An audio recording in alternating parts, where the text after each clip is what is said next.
Shalom semuanya. Selamat pagi, gimana kabarnya? Semangat, puji Tuhan. Kok lemes ya, masih pagi-pagi ya? Gimana kabarnya semua? Kita mau semangat memuji Tuhan, amin? Oke, kita mau memulai dalam doa. Bapak, kami mengucap syukur Tuhan, hari ini Tuhan, kami bisa datang di hadirat-Mu Tuhan, di rumah-Mu Tuhan. Kami ingin Tuhan untuk memberikan penyembahan pujian kami Tuhan, untuk Engkau Tuhan, Allah kami yang baik Tuhan. Terima kasih Tuhan, kami mau siapkan hati kami Tuhan. Kami mau semangat lebih lagi Tuhan untuk memuji dan memuliakan nama-Mu Tuhan. Terima kasih Tuhan, dalam nama Tuhan Yesus kami berdoa dan mengucap syukur. Amin. Saya undang semuanya untuk bangkit berdiri. Kita mau memuji Tuhan.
Terima kasih Tuhan untuk pengorbananmu di kayu salib Tuhan. Terima kasih Tuhan karena Engkau telah bangkit Tuhan, dan Engkau telah naik ke surga Tuhan, dan Engkau memberikan Roh Kudus-Mu buat setiap kami Tuhan. Terima kasih Tuhan untuk kebaikan-Mu Tuhan. Hari ini kami mengundang Roh Kudus untuk datang Tuhan di hati kami. Kita mengundang Roh Kudus untuk datang di hidup kami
sejenak kesibukan kita, problem kita, masalah kita. Mari kita mau pakai waktu-waktu ini untuk kita mau memuji Tuhan kita. Kita mau diam di hadirat Tuhan kita. Kita mau meninggikan Tuhan kita. Biar segala hormat, segala kemuliaan hanya buat Tuhan kita. Amin. Mari kita angkat pujian Tuhan kita.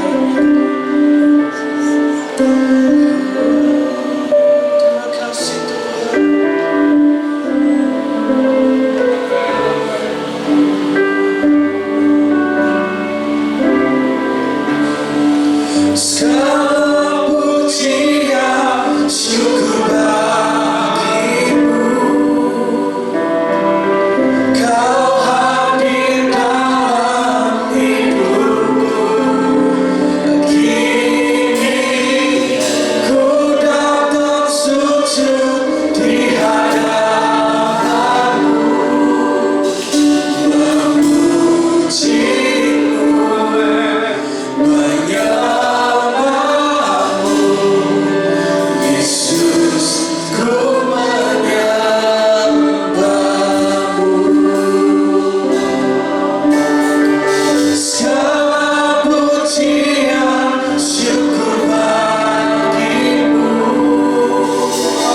Terima kasih ya Tuhan, kami mengucap syukur pagi hari ini. Biarlah sekali lagi roh kami Tuhan, Engkau membawa kami untuk kami melihat Engkau di tengah-tengah kehidupan keseharian kami ya Tuhan. Sehingga ketika kami menyadari kehadiran-Mu, hati kami selalu tersentuh, hati kami selalu terharu ketika kami melihat bahwa Tuhan Engkau masih baik buat kami. Betapa sering kami mengecewakan Engkau, betapa sering kami jauh dari Engkau, bahkan betapa sering kami mengabaikan Engkau. Tetapi Engkau tetap setia kepada kami. Itu membuat kami terharu. Sebab Tuhan, sesungguhnya ya Tuhan, kalau Tuhan masih memberikan kami kesempatan untuk menyembah Tuhan, untuk beribadah, karena Engkau rindu kami mengalami keserupaan dengan Engkau. Engkau rindu agar hidup kami adalah hidup yang berdampak. Hidup kami bukan untuk diri kami sendiri, tetapi hidup kami untuk Engkau, sehingga dunia akan diberkati oleh karena kehadiran kami dimanapun kami berada. Tuhan, Engkau berbicara kepada kami melalui firman-Mu ya Tuhan. Pakai hamba-Mu bukan siapa-siapa saja, tetapi Engkaulah yang layak mendapatkan pusat perhatian kami masing-masing. Kami juga berdoa, setiap telinga Engkau bukakan, setiap hati Engkau bukakan untuk kami bisa menangkap kebenaran firman Tuhan. Dan roh kami ya Tuhan, Engkau jamah ya Roh Kudus. Terima kasih ya Tuhan. Kami mengucap syukur dan demi nama Yesus Kristus kami bersyukur dan berdoa. Amin, amin, amin. Puji Tuhan. Silakan dulu kembali saudara. Terima kasih buat tim worship yang sudah melayani, sehingga mau kita untuk kita bisa berada di dalam kesiapan untuk ditaburi oleh firman Tuhan. Ketika kita memuji Tuhan, ketika kita menyanyi begitu ya, kita didorong untuk fokus konsentrasi kepada Tuhan pribadi yang kita sembah bersama-sama. Tuhan saudara. Oke, senang sekali saudara bisa bertemu dengan saudara semuanya. Kita sudah tidak terasa ini minggu yang ketiga dari bulan Mei ya saudara. Minggu ketiga bulan Mei. Dan bagaimana hampir separuh dari tahun 2023 saudara jalani, hampir. Apa yang saudara-saudara rasakan, saudara alami di dalam 2023? Adakah sesuatu yang baru yang saudara alami dalam tahun ini? Tetapi yang saya dorong saudara, saya menemukan ini saudara, bahwa saya pikir pengalaman dengan Tuhan itu, ya saya lahir di keluarga Kristen, lalu kemudian hidup, ya menjalani kehidupan kekristenan saya, mengikut Yesus, dan ya ada cita-cita, ada mimpi, belajar untuk menekuni cita-cita mimpi itu. Dan di dalam perjalanan hidup saya ada masa-masa di mana saya merasa hidup saya sudah mentok ya, hidup saya sudah mentok gitu ya, kayaknya ya udahlah gitu ya. Udah semuanya flat aja lah, dijalani rutinitas. Seperti kalau saudara merem bangun pagi, itu seperti saudara hidupmu itu seperti autopilot gitu ya. Semua berjalan normal. Saudara tidak ada sesuatu yang sesuatu yang saudara rasa perlu capai lagi, kecuali mungkin ingin lebih makmur lagi, saudara ganti mobil, mungkin dari rumah kontrakan kemudian menjadi punya rumah sendiri, atau kemudian memikirkan anak-anak dan bagaimana anak-anak mulai hidupnya. Saya merasa bahwa oke, sekarang mulai mikirkan anak-anak begitu. Tapi saya merasa ada satu masa di dalam hidup saya itu mentok begitu ya. Udah mentok begitu aja ya. Mentok. Iya, kecuali hal-hal seperti itu yang oleh karena kita bekerja, oleh karena kita menabung, maka kemudian kita ya seperti melakukan semacam perubahan-perubahan, tetapi sebenarnya tidak benar-benar sebuah perubahan yang membuat kita excited mengikut Tuhan begitu ya. Bukan berarti ada sesuatu yang salah, bukan. Tetapi saya mengajak saudara berpikir bahwa apakah memang sampai di situ yang Tuhan sediakan buat kita? Apakah hidup kita itu Kenapa saudara? Pernahkah saudara ketemu dengan orang Kristen yang hidupnya kemudian merasa bosan dengan kekristenannya? Karena dia sudah merasa mentok, ya udah apalagi gitu. Apalagi, apa yang saya harus lakukan begitu. Tetapi saudara, saya menemukan bahwa saya percaya sebagaimana air sungai yang mengalir, yang tidak akan pernah berhenti sampai air sungai itu sampai di samudra, sampai di laut, dan kemudian mengalami proses penguapan, naik lalu turun lagi. Artinya di dalam hidup kita, saya yakin bahwa Tuhan itu selalu menyediakan rencana sampai pada akhirnya kita sampai kepada titik di mana ya kita sudah selesai gitu. Artinya saya yakin bahwa Tuhan tidak menginginkan saudara dan saya mengakhiri hidup di muka bumi ini dengan kejenuhan menjadi orang Kristen. Kayaknya biasa-biasa aja. Bahkan kemudian jangan-jangan saudara-saudara semakin lama ikut Tuhan, lalu saudara nanti punya anak-anak, lalu mengatakan begini, bagi kita semua agama sama saja. Jadi saudara, seperti kalau saudara sudah punya kefanatikan dengan sebuah makanan tertentu, misalnya semua martabak saudara, atau saudara suka dengan martabak tertentu, saudara tidak akan setuju dengan mengatakan semua martabak sama saja. Betul kan? Gak mungkin. Kalau saudara sudah begitu suka dengan, karena kalau saudara suka dengan makanan tertentu, saudara akan bisa mengatakan no, saya tidak setuju bahwa semua rawon sama saja. Nah, mengapa? Karena saudara punya ikatan, dan bukan hanya punya ikatan, saudara mengalami sesuatu yang memang berbeda. Saya mau tanya kepada saudara, bagaimana hidup kekristenan saudara? Apakah saudara bisa mengatakan bahwa bukan oleh karena saudara fanatik, kamu harus ikut iman, kamu harus percaya apa yang saya yakin bahwa ini benar, bukan hanya karena kita fanatik, bukan karena ego kita, tetapi karena ada pengalaman yang hidup saudara, pengalaman yang membuat saudara dan saya akan menyesal kalau saudara tidak menyampaikan apa yang menurut saudara, apa yang saudara benar-benar alami di dalam Tuhan dan bersama dengan Tuhan, bahwa Tuhan kita adalah Allah yang luar biasa. Dia sungguh baik. Kalau saudara di dalam perjalanan kekristenanmu sudah mulai seperti sosok begitu ya, saudara, saya mengajak saudara, jangan-jangan saudara sedang berada di sebuah zona nyaman, di mana saudara merasa that's it, sudah selesai. Ya, yang penting sekarang saya ya udahlah, pokoknya. Jadi setelah naik, grafiknya naik lalu turun, dan kemudian menjadi kehilangan gairah mengikut Tuhan. Padahal bukankah Allah kita adalah Allah yang kekal, Allah yang abadi, Allah yang tidak dibatasi oleh waktu. Artinya apa? Kita menyembah Allah yang selalu ada hal yang baru yang Dia bisa sediakan buat saudara dan saya.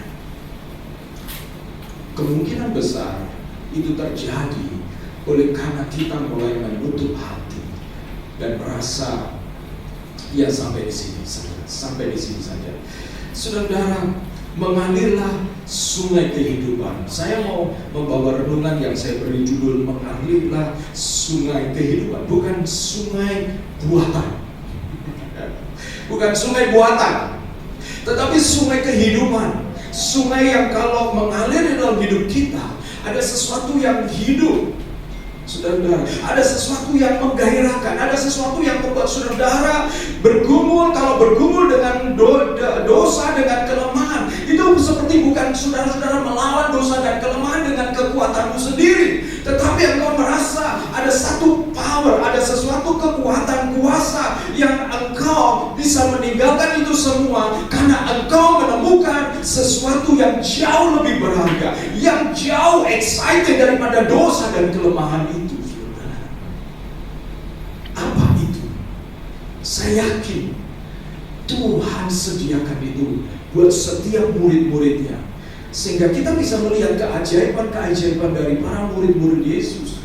Karena ada something, ada sesuatu yang going on di dalam hidup mereka, sehingga mengapa mereka bisa, saya tidak habis pikir mengapa Paulus bisa tinggalkan karirnya dan kemudian dia pergi dan dia hanya berbekal kemudian sambil menjadi pembuat kemah dari satu ke kota-kota yang lain, menempuh bahaya, karam kapal, ditangkap, disalah mengerti, dihajar, dan bahkan dimusuhi oleh sesama orang Kristen yang lain yang berpikir dia salah, saudara. Kenapa? Apakah itu hanya oleh karena egonya saja sampai bisa seperti itu? Saya tidak bisa. Dan saya tidak yakin bahwa itu hanya karena egonya. Kita bisa menemukan tulisan-tulisan Paulus bahwa ada sesuatu yang terjadi di dalam hidupnya yang terus-menerus. Dan mari kita akan menjadi orang Kristen yang real, yang bukan imitasi, yang bukan karena saudara diajar saudara harus begini harus begitu, tetapi ada sesuatu yang nyata yang lahir di dalam hidup kita sehingga kekristenan kita mengikut Yesus itu menggairahkan. Bukan hanya sekedar beragama, sekedar memakai baju. Ya, baju saya Kristen, next time saya ganti lagi baju yang lain karena saya sudah bosan dengan baju Kristen ini. Saudara, bukan. Tetapi ada sesuatu yang terjadi. Nah, saya mengajak saudara untuk melihat ini. Dan next slide. Semua hubungan yang terus dibangun itu akan saling mempengaruhi dan bahkan mengubahkan. Saya percaya ini. Semua hubungan yang terus-menerus dibangun itu saling mempengaruhi dan mengubahkan, saudara. Semua hubungan. Kalau hubungan saya dengan anak-anak kami tidak kami bangun, saudara, ya, maka ya mereka akan jalan sendiri dan sebenarnya masih ada koneksi status sebagai anak, tetapi tidak saling mengubahkan. Dan bukankah banyak hubungan-hubungan yang seperti itu, hubungan di dalam status yang jelas, tetapi sebenarnya hubungannya tidak menggairahkan. Ya, tidak sesuatu yang benar-benar kita rindukan, begitu, saudara. Dan bagaimana hubungan saudara dengan Tuhan? Apakah saudara merindukan Tuhan sebagaimana Dia merindukan engkau? Apakah Tuhan hanyalah seperti kalau kita naik mobil, Dia ada di bagasi belakang kita, ataukah Tuhan ada di sebelah kiri kita kalau kita setir mobil? Tuhan ada di sebelah kiri kita, ya, navigator kita gitu ya, yang menunjukkan hati-hati itu, ini menurut peta ini kamu harus agak ambil sedikit ke kiri lalu baru bisa ke kanan. Saudara, apakah Tuhan berada di samping kita di mana kita ngobrol dengan Dia, ataukah Tuhan ada di bagasi? Ya udahlah, Dia di bagasi ya. Dan kalau diperlukan aja kita baru berhenti lalu keluar ambil Tuhan dari bagasi kita karena kita perlu sesuatu, saudara. Jika seseorang mengaku mengenal Tuhan Yesus dan memiliki hubungan dengan Dia, mungkinkah orang itu akan tetap sama dan tidak mengalami perubahan? Apakah benar jika seseorang mengaku mengenal Yesus dan memiliki hubungan dengan Dia, mungkinkah orang itu akan tetap sama? Mungkinkah? Saudara, kalau dalam ilmu fisika, ketika terjadi aksi dan reaksi itu pasti ada gejala dari aksi dan reaksi itu, saudara. Demikian juga saya yakin, kalau saudara dan saya mengaku mengenal Yesus dan memiliki hubungan dengan Dia, kita tidak akan tetap sama. Mengapa kadang-kadang hidup kekristenan menjadi begitu melelahkan? Karena sebenarnya kita cara menjalani kekristenan kita bukanlah cara kita seperti kita membangun hubungan, tetapi kita menjalaninya seperti kalau saudara, ya, saya bekerja, saya perlu hidup, ya harus ke kantor, tetapi saudara tidak benar-benar merasa kantor saudara itu benar-benar ada di hatimu. Nah, saudara, mari saya mengajak saudara orang-orang muda untuk menjadi orang-orang percaya, orang-orang Kristen yang akan memperkenalkan Tuhan kepada dunia ini di dalam dasar hubungan yang hidup dengan Dia. Ya saudara, apakah yang membuat seorang percaya sudah datang kepada Kristus terus hidup seperti seorang murid Kristus? Ketika kita menjadi orang percaya kepada Kristus, kita baru berkenalan dengan siapa itu Tuhan Yesus. Next. Ini, oke.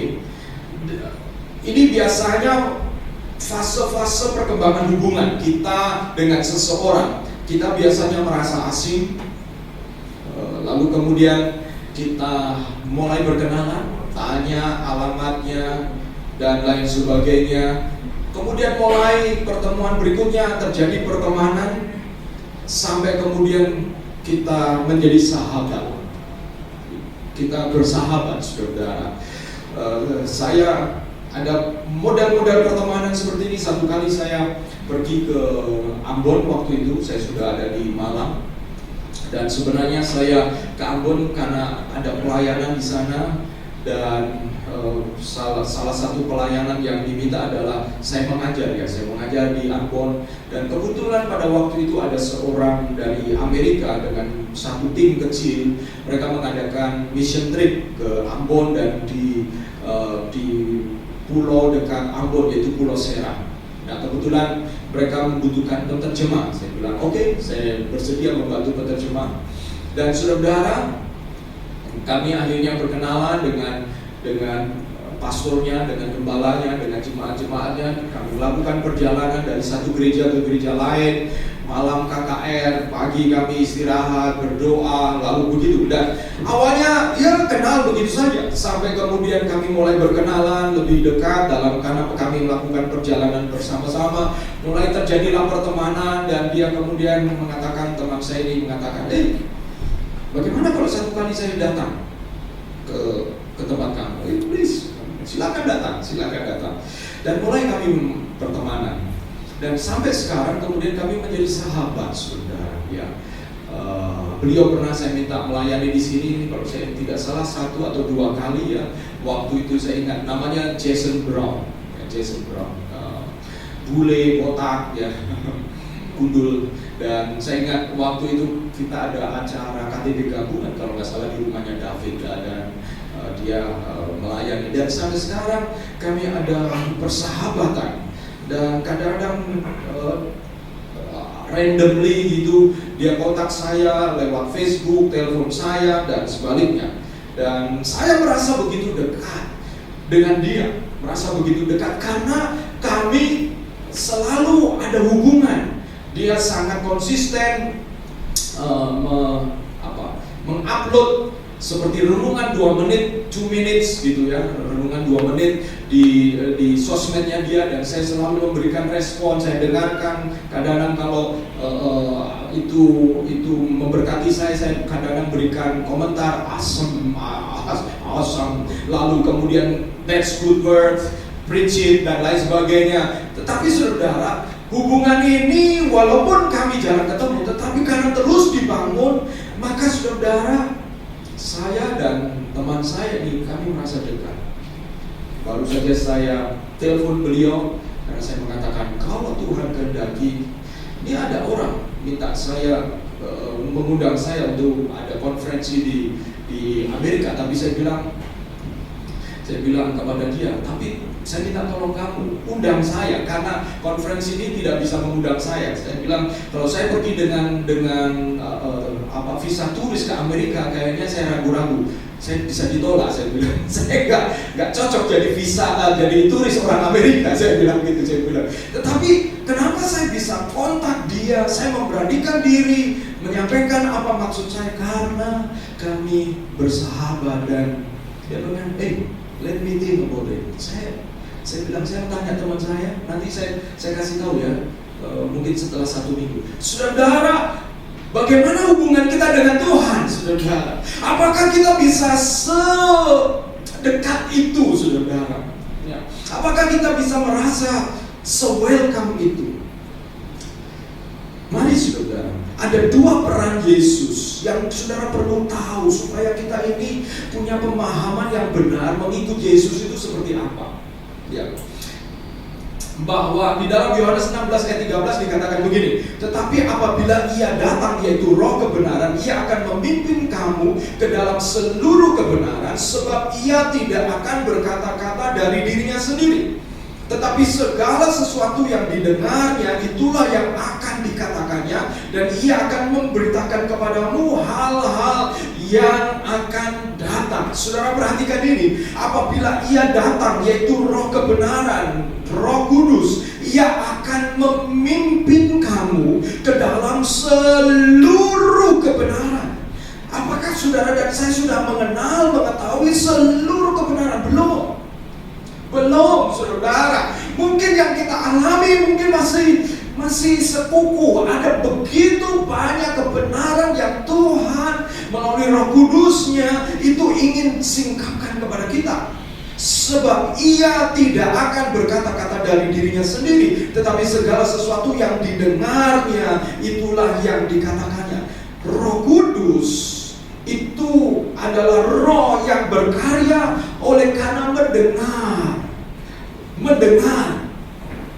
mendengar. Jadi dia mengikuti kehendak dari Bapa, dan dia akan memberitakan kepadamu hal yang akan datang. Kalau saya baca ini, saudara, saya menangkap satu kesan bahwa kalau Roh Kudus itu bekerja di dalam diri kita dipimpin oleh Roh Kudus, maka kita akan menemukan kebenaran lepas kebenaran, dan itu menggairahkan.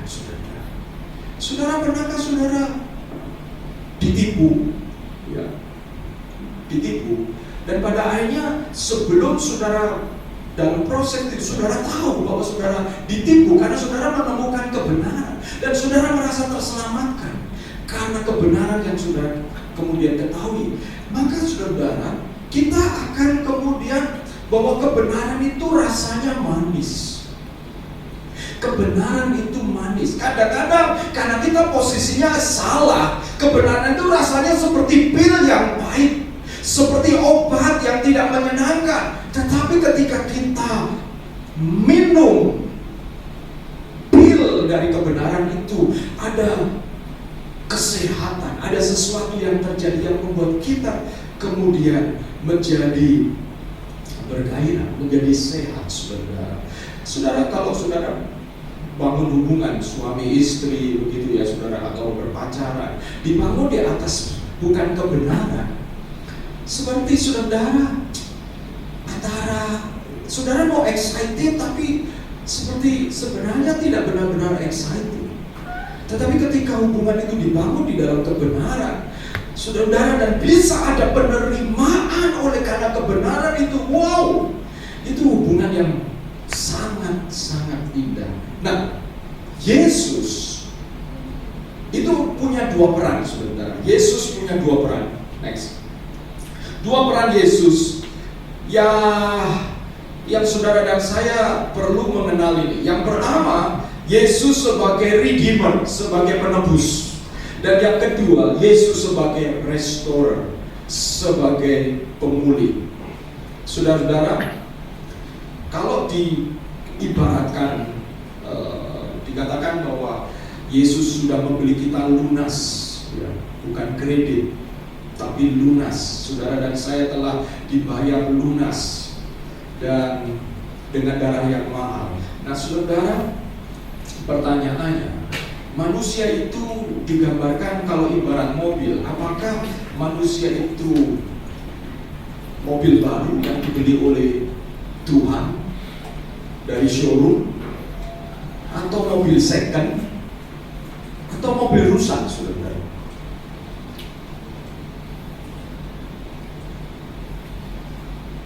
Alkitab mengatakan, ya, bahwa manusia yang berdosa, desire-nya, sekalipun dia berbuat baik, tapi ada dorongan-dorongan oleh karena dosa, saudara. Jadi sebenarnya kita ini adalah mobil rusak, yang kompasnya juga rusak, saudara. Dan kalau saudara yang punya pengalaman membeli mobil, kalau mobil baru sih saudara, ya saudara hanya perlu perhatikan spesifikasinya, test drive, rasa enak, cocok, jadi. Mobil second, saudara lebih mikir lagi kalau beli mobil second. Saudara beli mobil second, saudara sudah tahu spesifikasinya apa, saudara harus lihat langsung mobil itu. Harus cek mobil itu, dengarkan mesinnya, lihat bodinya. Ya bagi yang sudah punya pengalaman hunting mobil second, saya pernah hunting mobil second, waduh melelahkan sekali saudara, ya melelahkan ya. Memang enak beli mobil baru itu ya saudara.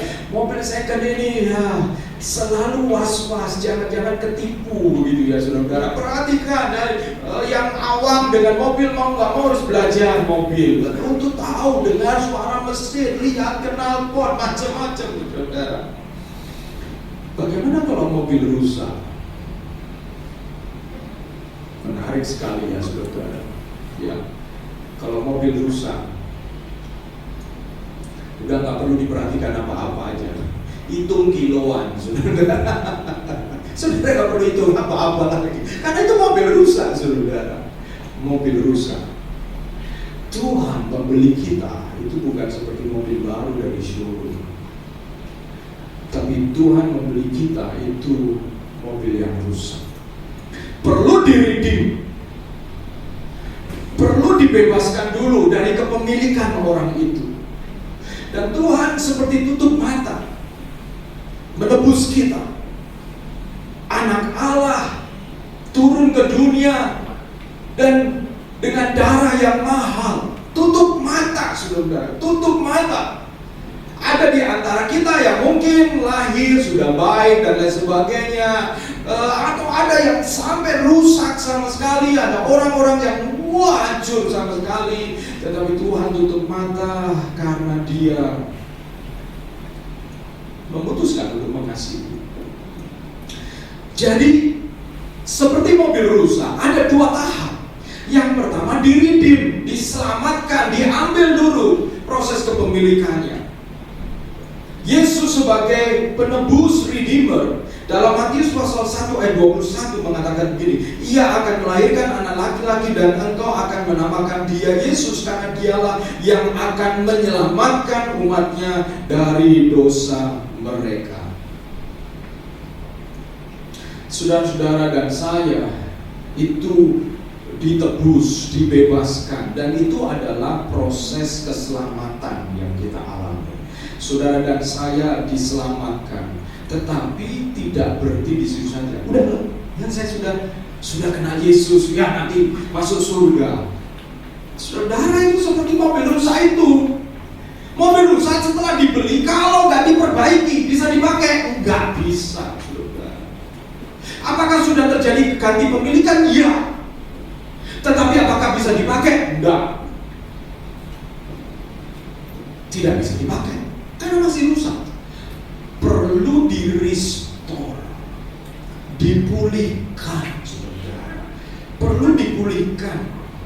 Dalam Roma pasal 3 ayat 23 dan 24 mengatakan, karena semua orang telah berbuat dosa, semua orang telah berbuat dosa dan telah kehilangan kemuliaan Allah. Gambar Allah di dalam diri manusia telah rusak, kemuliaannya itu hilang, dan oleh kasih karunia telah dibenarkan dengan cuma-cuma karena penebusan dalam Kristus Yesus. Cuma-cuma. Menyenangkan bukan? Menerima sesuatu yang cuma-cuma, tetapi itu mahal. Saudara dan saya, ketika saudara menyerahkan diri percaya kepada Yesus, saudara ditebus, mengalami salvation, keselamatan. Tapi nggak bisa berhenti di situ saja, saudara. Tidak bisa berhenti di situ. Saudara harus mengalami yang kedua, pemulihan. Pemulihan. 2 Korintus pasal 5 ayat 17. Yesus sebagai restorer. Jadi siapa yang ada di dalam Kristus, ia adalah ciptaan baru. Yang lama sudah berlalu, sesungguhnya yang baru sudah datang. Yesuslah yang mengubahkan kita menjadi baru. Bagaimana caranya? Caranya proses. ganti pemilikan, mobil rusak milik si A, lalu kita ambil, di-redeem, itu ganti pemilikan. Tetapi untuk mobil ini dipakai, ada proses. Untuk dipulihkan, ada proses. Ada proses yang kemudian harus dijalankan.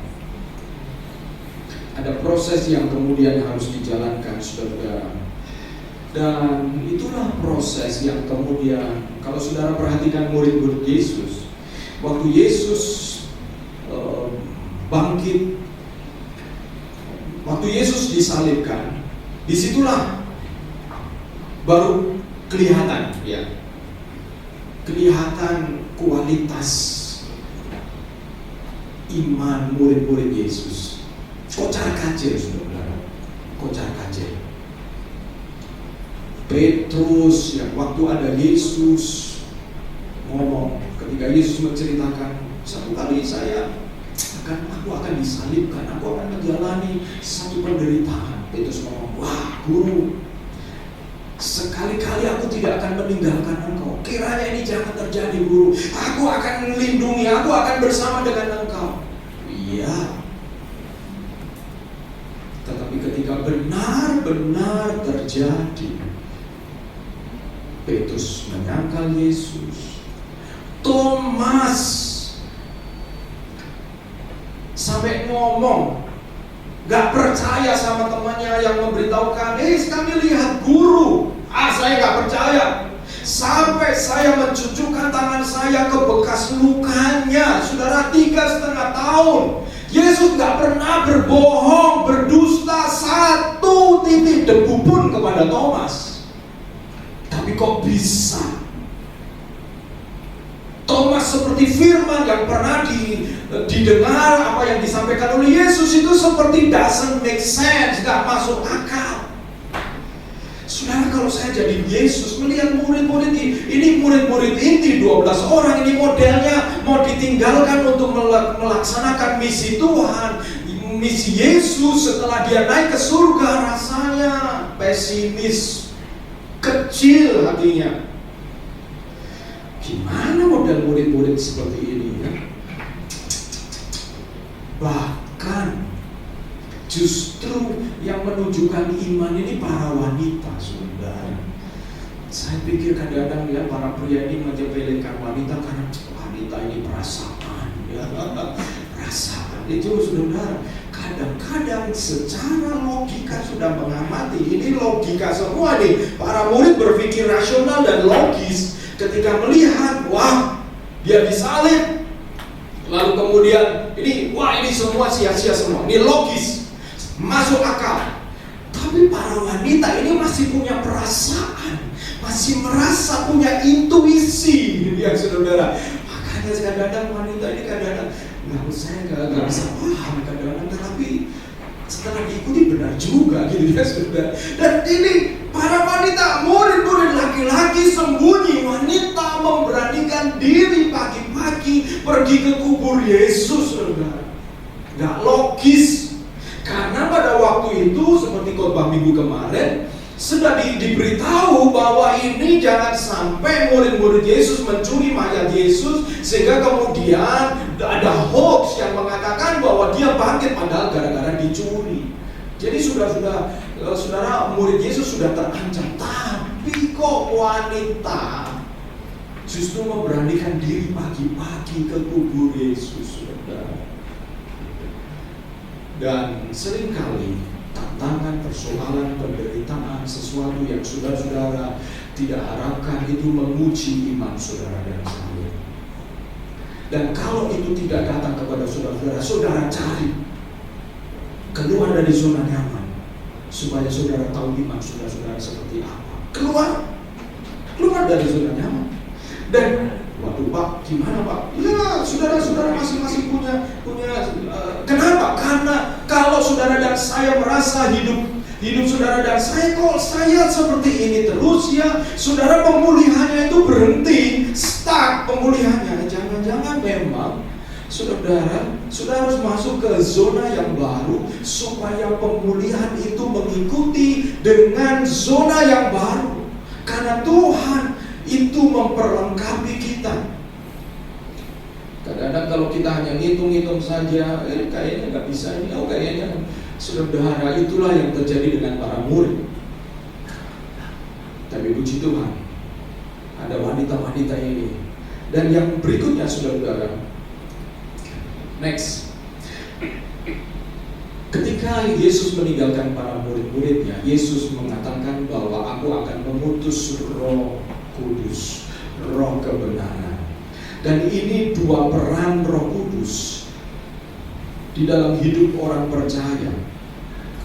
Saudara, saya mau mengajak kita membandingkan langsung dua ayat ini, saudara, di dalam Yohanes pasal 4 ayat 13 ya, di sini kecil, 13 dan 14. Saudara perhatikan ini. Jawab Yesus kepadanya, barang siapa minum air ini, ia akan haus lagi. Yesus berkata kepada wanita Samaria, tetapi barang siapa minum air yang akan kuberikan kepadanya, ia tidak akan haus untuk selama-lamanya. Sebaliknya, air yang kuberikan kepadanya akan menjadi mata air. Kalau saudara perhatikan, mata air dalam bahasa Inggris di New International Version NIV itu kata yang dipakai a spring of water. Tunggal pakai artikel a. Satu mata air. Menjadi satu mata air di dalam dirinya yang terus-menerus memancar sampai kepada hidup yang kekal. Nah, di sini kita temukan mata air itu tunggal, sungai kehidupan yang ditawarkan oleh spring, mata air yang ditawarkan oleh Yesus itu tunggal. Dan perhatikan fungsinya, kalau saudara perhatikan fungsinya ya untuk orang itu. Kamu kalau minum dari mata air yang aku berikan, kamu tidak haus lagi. Benefitnya, keuntungannya, manfaatnya untuk orang itu, wanita itu yang tidak akan haus lagi. Dan ini bicara tentang keselamatan, saudara. Keselamatan. Ketika saudara dan saya datang kepada Tuhan, saudara menerima Dia, saudara akan mengalami mata air yang baru. Dan itu untuk kita. Kita tidak haus lagi. Kita akan tidak mencari obat. Kita seperti wanita ini, dia berpikir dia akan menemukan kehausan, kedahagaannya bisa dipuaskan ketika dia menikah berkali-kali. Karena dia menikah dengan beberapa pria. Dia berpikir itu. Dia berpikir, saya kalau ada pria yang kemudian mengayomi saya, bertanggung jawab, pasti masalah saya selesai. Tetapi sekalipun dia menikah, masalah itu ada di dalam jiwanya, sehingga dia berganti-ganti pria. Dan barulah ketika dia menerima air yang dari Yesus, dia mengalami inner healing, kesembuhan yang dari dalam, sembuhan yang dari dalam. Dan perhatikan, saya kemudian mau bandingkan perkataan Yesus lagi dalam Yohanes pasal 7 ayat 37. Yaitu tadi fungsi yang pertama yaitu fungsi keselamatan. Ketika saudara datang kepada Yesus, saudara akan mengalami keselamatan ini. Saudara mengalami seperti menemukan air, sumber mata air untuk diri saudara sendiri. Tapi saudara-saudara dan saya tidak hanya dipanggil untuk kita diselamatkan dan selesai untuk diri kita sendiri. Aku sudah selesai, saya puas. Saudara, itu biasanya awal-awal kalau kita orang Kristen baru yang namanya cinta mula-mula gitu. Wow, saudara menggebu-gebu. Tapi kemudian saudara akan mulai kembali seperti biasa. Nah, saudara tahu, itu sebabnya Yesus kemudian mengatakan di dalam Yohanes pasal 7 ayat 37 sampai 39. Dan pada hari terakhir, yaitu pada puncak perayaan itu, Yesus berdiri dan berseru, barang siapa haus, baiklah ia datang kepadaku dan minum. Perhatikan ini, hampir sama seperti Yohanes pasal 4. Barang siapa haus, datang kepadaku dan minum. Lalu apa yang Yesus tawarkan? Ayat 38, barang siapa percaya kepadaku, seperti yang dikatakan oleh kitab suci, dari dalam hatinya akan mengalir, perhatikan ini, aliran-aliran air hidup. Bukan tunggal, not single, but plural.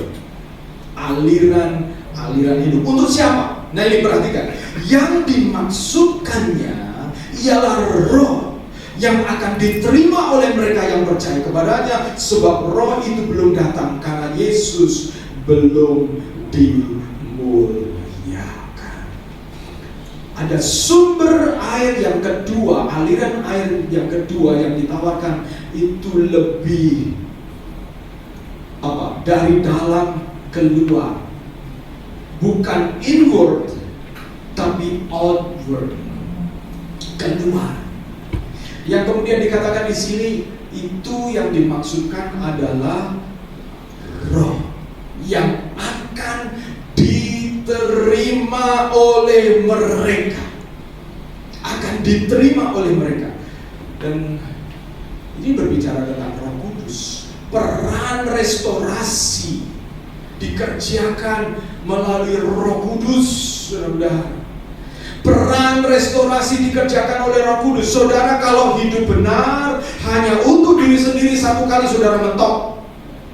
Tapi kalau saudara hidup benar, karena ketika saudara salah, saudara lemah, ada orang lain yang saudara bimbing, dia ikut lemah, ikut jatuh, karena saudara kemudian menyadari bahwa saya harus terus bertumbuh supaya orang-orang yang saya layani, yang saya gembalakan juga terus bertumbuh. Mengapa saudara perlu pelayanan dan komitmen di dalam pelayanan? Supaya saudara terus bertumbuh. Karena kalau tidak, saudara dan saya mentok. Dan apa yang terjadi ketika kita mentok? Kita akan haus lagi. Dan kita pikir cara memenuhi kehausan saudara dengan cara kemudian saudara bisa akses YouTube ini atau pergi ke gereja ini dan itu, tetapi kalau masalahnya ada di dalam diri kita tidak dibereskan, saudara akan haus lagi. Saudara perlu aliran air hidup yang jamak ini, di mana hidup saudara dan saya bersedia dipakai oleh Roh Kudus untuk menjadi sarana aliran air bagi orang di sekitar saudara. Amin. Dan orang yang di sekitar saudara atau kehadiran saudara itu tidak bisa saya gantikan. Sebab masing-masing saudara punya habitat, masing-masing saudara punya orang-orang. Itu sebabnya cara kerjanya bukan hanya Tuhan pakai gembala, Tuhan pakai pendeta, bukan. Semua orang yang haus. Temannya Erik bisa jadi ada sebagian temannya David, tapi tidak semuanya temannya Erik adalah temannya David. Sehingga aliran itu yang menjangkau teman-temannya Erik, yang spesifik ya Erik. Yang diberikan kepada kita semua adalah Roh Kudus. Tapi menarik sekali, kalau saudara tidak merasa haus, itu tidak diberikan. Nah ini menariknya, begitu ya saudara. Kenapa ya Tuhan? Bukankah itu baik? Saudara yang punya anak, saudara tahu hukum ini sebenarnya. Saudara tahu itu baik untuk anak saudara. Tapi kalau anak saudara tidak merasa perlu, walaupun saudara kasih, dibuang-buang saudara. Betul kan? Anak saudara merasa apa ini Pak? Dan kadang-kadang saudara, ya, kadang-kadang kita sudah memberikan, menyediakan semua yang baik, tapi karena anak itu tidak merasa perlu. Hati-hati saudara kalau saudara mendidik anak ya saudara. Kadang-kadang memang kita tegas supaya anak itu rasa haus satu kali ya. Kadang-kadang ada anak-anak itu yang kalau nggak nonton itu nggak bisa makan. Ya, padahal makan kaki itu baik untuk dia kan.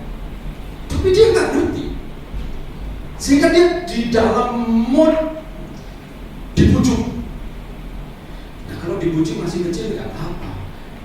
sudah cukup besar harusnya bisa mengerti, tapi terus dibujuk, hati-hati saudara. Gimana dia bisa punya aliran-aliran air?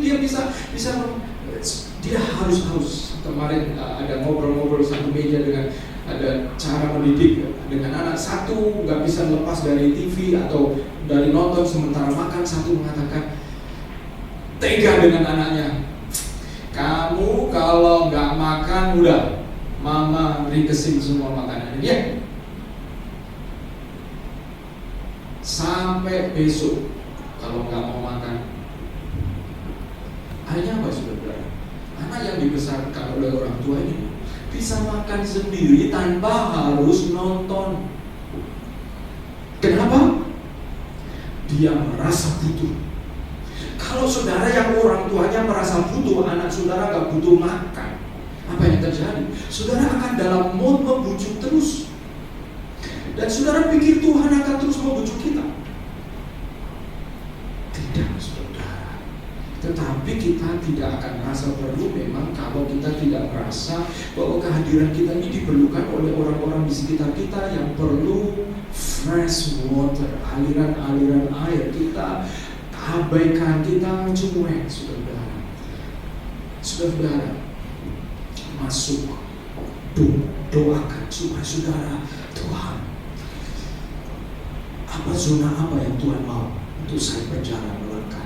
Saya mau tutup ini slide next. Terus Roh Kudus akan diberikan untuk memberdayakan, empowering orang percaya untuk menjangkau, melayani, mengasihi dan memberi. Ini adalah aliran-aliran sungai Roh Kudus di dalam dan keluar melalui kita kepada orang-orang lain. Saudara, kita ini bertumbuh, ada masanya kita bertumbuh oleh karena kerinduan kita untuk kepentingan kita sendiri. Tapi kalau saudara-saudara terus bertumbuh karena berpikir untuk kepentingan kita, itu seperti ada masanya itu udah cukup.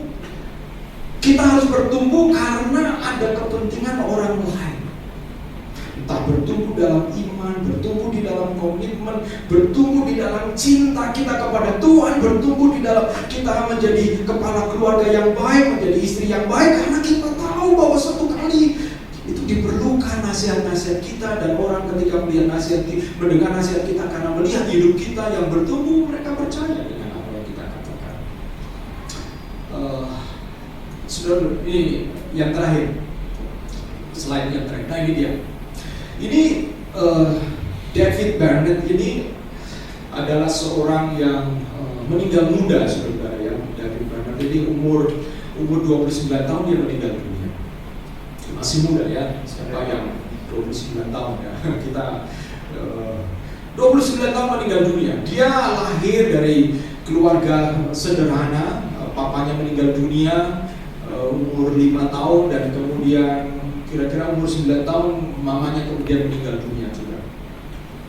Jadi ini di Amerika ya saudara, dan akhirnya dia dibesarkan tinggal dengan seorang pendeta, keluarga pendeta.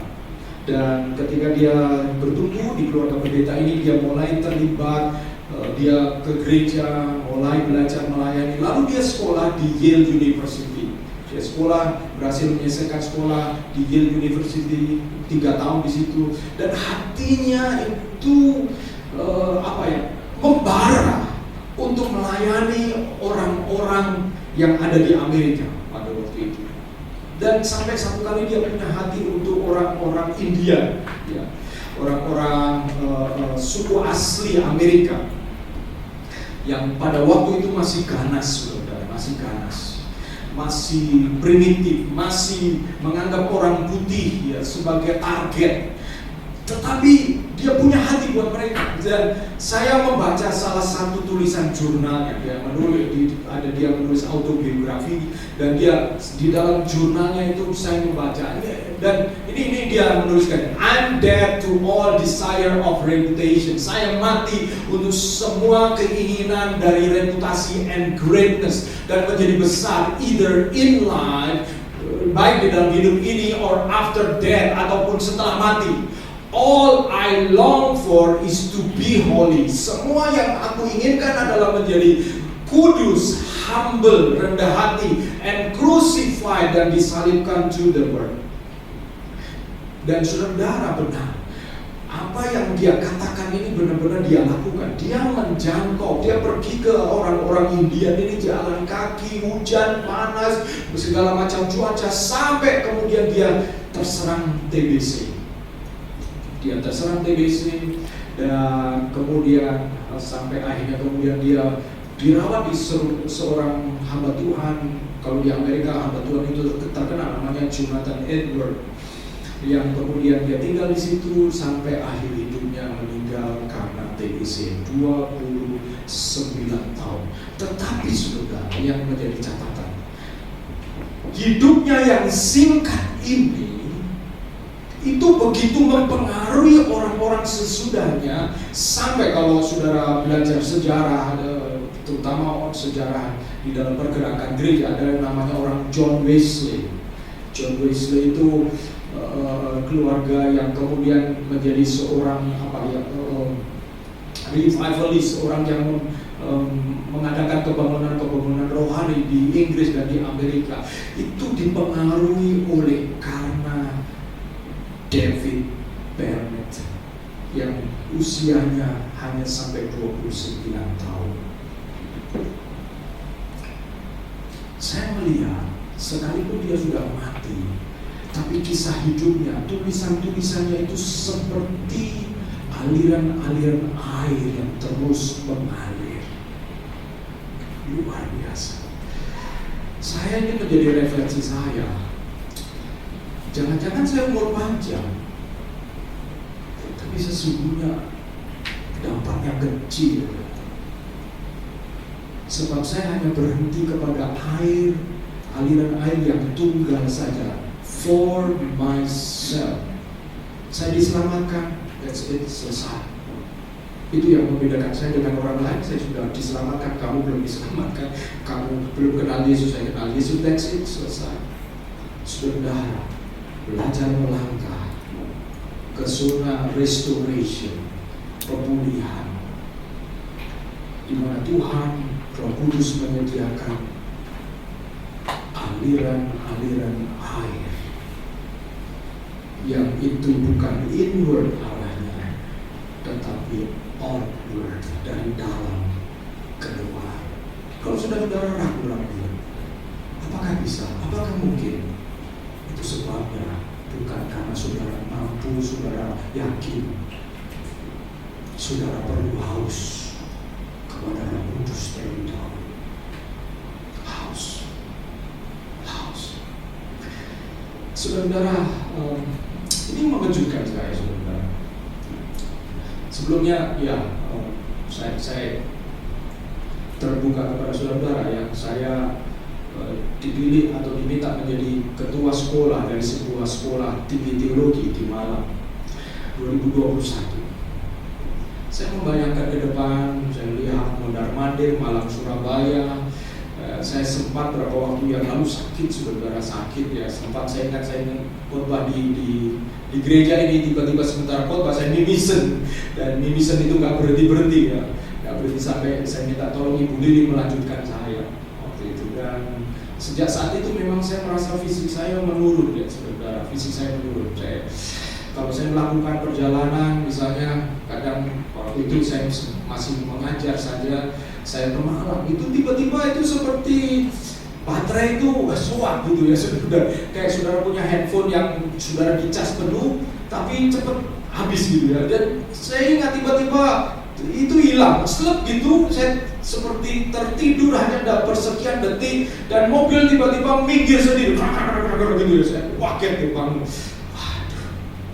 Dan kadang-kadang saudara-saudara saya download lagu-lagu Kristen yang ngerok gitu, saudara ya, lagu-lagu Hillsong gitu ya, Planet Shaker gitu. Kadang-kadang saya dalam traveling begitu saya sambil nyanyi gitu, dan kadang-kadang ngantuk ya, tak tertangkap saya pukul-pukul sambil saya nyanyi keras-keras gitu, saudara. Dan saya rasa what's going on with my body gitu, apa yang terjadi dengan tubuh saya gitu ya. Itu sebelum tahun 2021 ya, kemudian itu bahkan sebelum COVID, dan saya rasa wow, fisik saya ini kayaknya menurun, dan saya mulai kalau gitu saya mesti jaga diri. Dan saudara, saya jaga kesehatan, dan Dan karena saya hati-hati, saya mulai berpikir membatasi apa-apa yang harus saya lakukan dan lain sebagainya. Saya pikir ya udahlah gitu. Tapi ketika 2021 saya kemudian dilantik menjadi rektor dari sebuah sekolah tinggi teologi, saya mulai berpikir, aduh Tuhan, gimana Tuhan ya? Saya mau kebalakan di sini dan saya harus ada di sana. Saya mulai berpikir, Tuhan gimana? Udahlah, jalani dulu. Pokoknya saya sampaikan saja apa yang saya pikirkan, bahwa ini yang terbaik saya sampaikan, dan saya bilang I just want to give my best gitu, dan saya bilang. Dan saudara, singkat cerita, saya memasuki masa-masa di mana saya seperti di-stretch saudara ya. Kesehatan saya, waktu saya, pikiran saya seperti di karet itu diregangkan. Saya takut putus satu kali ya. Dan saya jalani dan mulai ini masuk ini tahun yang kedua 2023, saya mulai memberanikan Tuhan taruh beban untuk membuat proyek-proyek, dan bahkan kemudian ada dorongan untuk saya harus ambil S3 saudara. Saya bilang Tuhan, dulu saya umur 40 tahun, saya mendaftar sekolah di Amerika, di Kentucky waktu itu ya. Tapi saya seperti ada dua pilihan. Saya kalau diterima di Kentucky, oke, berarti Tuhan mau saya studi. Tapi kalau saya kemudian melakukan yang lain, waktu itu doa saya ingin membuka gereja, ya, membuka gereja. Dan ternyata setelah saya daftarkan di Kentucky, proses semuanya selesai, gak ada jawaban.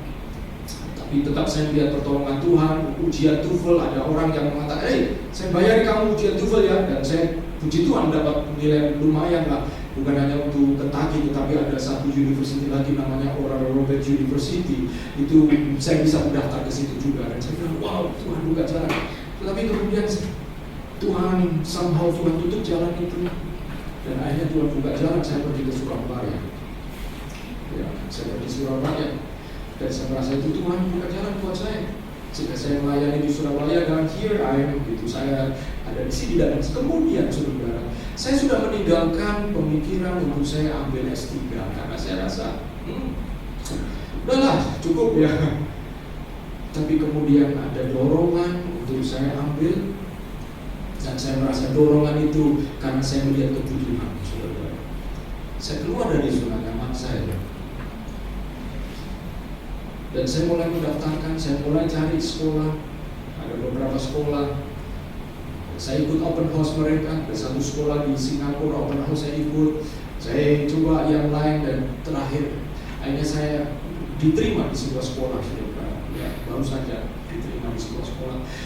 Wow, excited saudara, karena saudara udah lama tidak peduli, dan kemudian saudara mencoba melamar untuk bisa masuk sekolah itu dan diterima. Haleluya. Tapi ini kan baru penerimaan, dan saya Senin kemarin saya ikut kuliah yang pertama, saudara. Kuliah yang pertama. Wow. Saya kalau ngomong bahasa Inggris ya karena obrolan santai aja oke lah. Kali ini obrolan di dalam sebuah konteks akademik, saudara. Itu seperti otak saya ini berasap gitu ya, saudara. Karena saya sudah bukan kata-kata untuk mengekspresikan apa yang saya masukkan. Dan satu minggu ini saya mengerjakan tugas. Tadi malam saya submit tugas saya. Harusnya kemarin itu deadline-nya tanggal 20 hari Sabtu. Jam 12 lewat 5 menit saya baru mengerjakan tugas saya. Tapi yang saya ingin sampaikan kepada saudara, saya pikir saudara, dengan saya semakin banyak hal yang kemudian saya coba lakukan dengan kekuatan saya yang terbatas, saya seperti pikir, udah kalau gitu saya kehilangan saya akan lelah. Tetapi tidak saudara. Yang ini saya mau saksikan kepada saudara. Saya merasa saya semakin belajar mengandalkan Tuhan. Karena sesungguhnya kalau hitung-hitung dengan kemampuan saya, I cannot survive, saudara. Saya tidak bisa. Dan saya merasa ada hal yang Tuhan ajarkan di sini.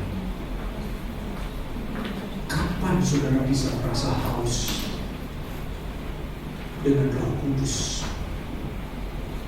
Kalau semua kita rasa sudah kita bisa manage dan tidak ada zona lagi yang kita ingin melangkah, saya yakin kita tidak akan merasa haus. Kita hanya akan mengikut Yesus, menjadi follower, that's all. Tetapi apakah kita mengalami excitement di dalam Tuhan? Saudara, mungkin saudara berusaha bangun pagi untuk doa, itu bagus. Tapi tambahkan kehausan untuk supaya ada air yang mengalir keluar dari diri saudara. Saudara, berapa waktu ini saya bangun pagi, mati clock saya langsung jalan begitu saudara, dan saya berdoa. Saya berdoa karena saya merasa Tuhan, saya perlu kekuatan dari Engkau.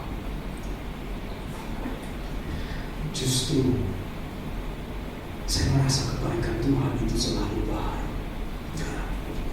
Saya dalam beberapa waktu di dalam puji-pujian dengan saudara di SF, saya seperti ingin menangis karena Tuhan selalu terlalu baik, saudara. Saya jujur, bukan berarti sebelumnya Tuhan tidak baik. Menurut saya Tuhan tetap sama, Dia tetap baik, tetap setia. Tetapi something is going on, sesuatu terjadi di dalam diri saya sehingga saya bisa merasakan madu manisnya kebaikan Tuhan. Apakah itu kekristenanmu? Apa yang kau alami, yang kau rasakan? Apakah kau menjalani hidup tanpa ada power, kuasa? Saya mengajak seluruh jemaat untuk merindukan Tuhan. Jangan takut untuk melangkah ke zona baru dan saudara membatasi Tuhan dengan perhitungan rasio kita. Kita akan jadi seperti murid-murid Yesus. Dengan rasio mereka melihat salib adalah kegagalan dari perjalanan iman mereka.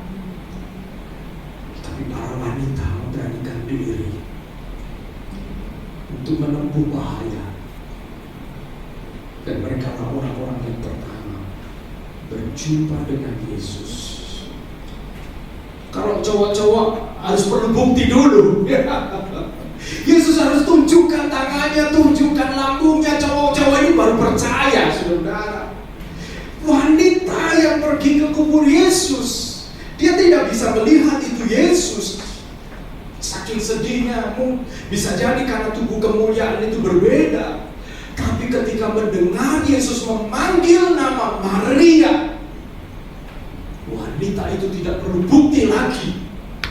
Hanya bisa mendengar Maria, langsung dia tahu bahwa itu adalah Yesus, saudara. Wow. Kadang-kadang kita ini perlu melihat lambung Yesus, tangan Yesus, sampai kita betul-betul baru bisa sukacita dan percaya. Tapi Maria dengar Yesus menyebut namanya saja, disebut namanya langsung dia mau peluk itu Yesus. Bayangkan itu, dia mau peluk dan Yesus mengatakan, jangan. Ya nggak perlu lihat mana ada tangan yang bekas paku, mana lambung, nggak perlu. Saudara, orang yang haus akan menjadi orang yang peka juga. Mari kita datang kepada Tuhan.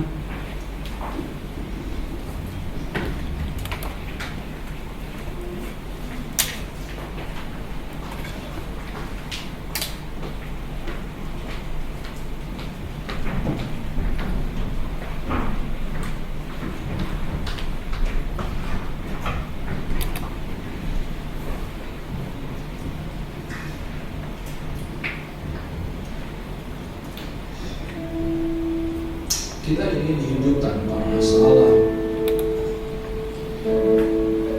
dan kita berharap semua ada di dalam kendali kita. Tetapi sesungguhnya saudara, betapa sering Tuhan pakai sesuatu yang baru, memberikan yang baru di dalam diri kita. Kita nyanyi pujian ini, Rohmu yang hidup.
Saya berdoa dan berharap sebagai orang-orang yang mengikut Yesus, saudara mengalami pengalaman-pengalaman yang terjadi kepada orang-orang percaya yang sungguh-sungguh. Hidup mereka bukan suam-suam buku, hidup mereka mengagumkan. Saya mau berdoa supaya Tuhan tolong agar Tuhan memberikan kehausan. Barang siapa haus, datanglah kepadaku, firman Tuhan mengatakan, dan aku akan memberikan kepadamu aliran-aliran air hidup. Dan yang dimaksud itu adalah roh yang belum diterima, belum kamu terima, sebab aku belum meninggalkan kamu. Dan Yesus sudah meninggalkan para murid-muridnya, dan Roh Kudus disediakan buat saudara dan saya. Dan itu diperlukan kehausan, kehausan. Mari kita mengikut Yesus, mengalami restorasi, pemulihan, karena sesuatu terjadi di dalam hidup saudara dan saya. Ada kehausan, ada kerinduan. Mari kita datang kepada Tuhan, kita berdoa bersama-sama. Biarlah firman Tuhan ini mendarat di dalam hati saudara. Satu kali bisa jadi saya tidak melayani saudara, kita bertemu, tetapi yang saya doakan, saudara mencapai rencana Tuhan di dalam hidup saudara. Haleluya, haleluya. Amin. Bapa di dalam surga, kami sudah mendengar firman Tuhan. Hamba-Mu berdoa supaya Tuhan Engkau menolong kami, ya Tuhan. Hamba-Mu berdoa agar orang-orang muda ini menjadi orang-orang yang dipakai Tuhan. Hamba-Mu berdoa supaya mereka tidak berhenti bertumbuh. Mereka akan adventure, mengalami petualangan bersama dengan Engkau, Tuhan. Oh Tuhan, hamba-Mu berminta supaya Roh Kudus Engkau melawat kami. Kami mau berdoa Tuhan, Engkau memberikan roh yang kehausan akan aliran-aliran air hidup itu Tuhan.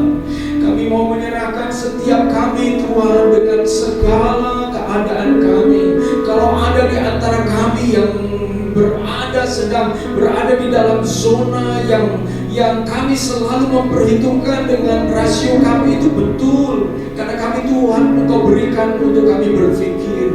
Tetapi kalau dengan pikiran kami mencoba membatasi bagaimana Tuhan bekerja dalam hidup kami, Tuhan Kau tolong kami untuk kami bisa keluar dari situ, untuk kami juga mengalami pertolongan Tuhan, kebaikan Tuhan di dalam zona-zona yang baru ya Tuhan. Kami berdoa ya Tuhan, Engkau menolong, memberikan kami keberanian oleh karena Roh Kudus. Lawat Roh Kudus, lawat kami Roh Kudus. Terima kasih ya Tuhan. Di dalam nama Yesus Kristus, kiranya Engkau memberkati kami dengan firman, dan kami menjadi pelaku-pelaku firman. Karena orang-orang yang berbahagia adalah orang-orang yang menjadi pelaku firman. Haleluya. Amin. Yesus berkati sesama. Shalom semuanya, happy Sunday, welcome to our church SIF House of Restoration. Nah, sebelum saya akan memberikan pengumuman, kita akan memberikan persembahan terlebih dahulu ya. Waktunya kita untuk memberikan persembahan yang terbaik untuk Tuhan. Bisa saya pertemukan untuk ibu doa persembahan berkreasi ini.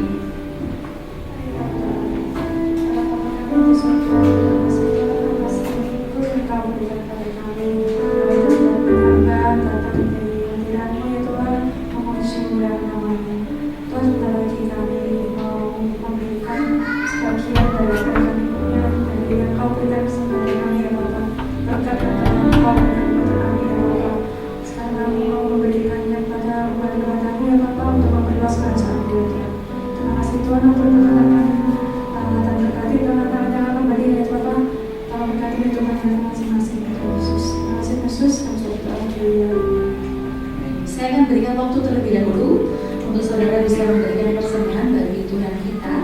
Nah, untuk persembahan saudara bisa transfer ke rekening yang tertera di depan sini ya. Atau jika saudara prefer untuk memberikan secara langsung, kita juga menyediakan kotak persembahan di belakang. Nanti bisa langsung dimasukkan aja di kotak coklat yang di belakang. Sambil saya akan bacakan satu ayat dari Mazmur 4 ayat 6. Persembahkanlah korban yang benar dan percaya kepada Tuhan. Kiranya kita semua boleh terus ya mengimani firman yang sudah diberitakan hari ini dan boleh melakukannya dan menerapkannya dalam hidup kita. Kita mau welcome saudara jika ada yang baru pertama kali hadir. Kami juga mau mengapresiasi setiap saudara yang sudah menghadiri ini dan juga yang sudah datang secara on time. Kami bersyukur untuk setiap saudara yang sudah hadir pada pagi hari ini ya.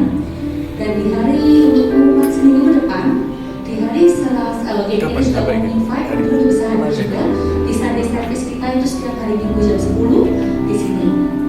Nah, di hari Selasa kita juga ada Women of Restoration, kita juga encourage teman-teman untuk bisa bergabung di Women of Restoration. Nanti untuk detailnya biasanya akan di-share di grup. Nah, di hari Kamis setelah minggu lalu kita sempat libur ya. Nah, minggu ini kita juga encourage teman-teman untuk bisa come back dan bergabung lagi di komunitas Tuhan bersama untuk setiap hari Kamis jam 7.30. Dan di hari Jumat kita ada KTP mahasiswa. Nah, nanti ini untuk detailnya akan di-share juga di grup masing-masing setiap hari Jumat jam 6 ya. Sekian pengumuman dari saya kembalikan ke Pak Agus. Saudara-saudara, arahkan pandanganmu kepada Tuhan dan terimalah berkat Tuhan. Angkatlah tanganmu dan terimalah berkat Tuhan. Tuhan menyinari engkau dengan wajah-Nya, dan Tuhan menghadapkan wajah-Nya kepadamu dan memberikan engkau damai sejahtera. Engkau yang sedang bergumul oleh karena tekanan-tekanan di dalam pekerjaan, engkau yang sedang bergumul bahkan oleh karena rutinitas yang kadang-kadang membuat engkau bangun setiap pagi dan tidak ada tujuan-tujuan selain engkau bekerja. ketahuilah bahwa Tuhan punya rencana lebih besar daripada apa yang sedang kau temui dan kau Bapak tak standing angka itu. Tuhan Oh, iya, merencanakan standing, sorry. sesuatu yang kekal di dalam hidupmu. Itu sebabnya diberkatilah pekerjaanmu, diberkatilah keluargamu, diberkatilah studimu, bahkan diberkatilah perjalanan imanmu orang-orang muda, dan bahkan diberkatilah pergumulan-pergumulanmu ketika kau membawa di dalam Tuhan. Jadilah haus, karena hanya orang yang haus itulah yang akan dipuaskan. Carilah Tuhan, sebab Dia akan bersedia engkau jumpai.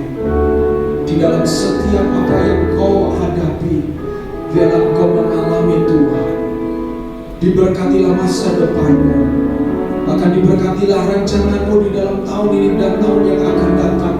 Belajar untuk mengalami Tuhan di dalam semua rencanamu, dan biarlah apa yang kau kerjakan tidak sia-sia di dalam persekutuan dengan Tuhan.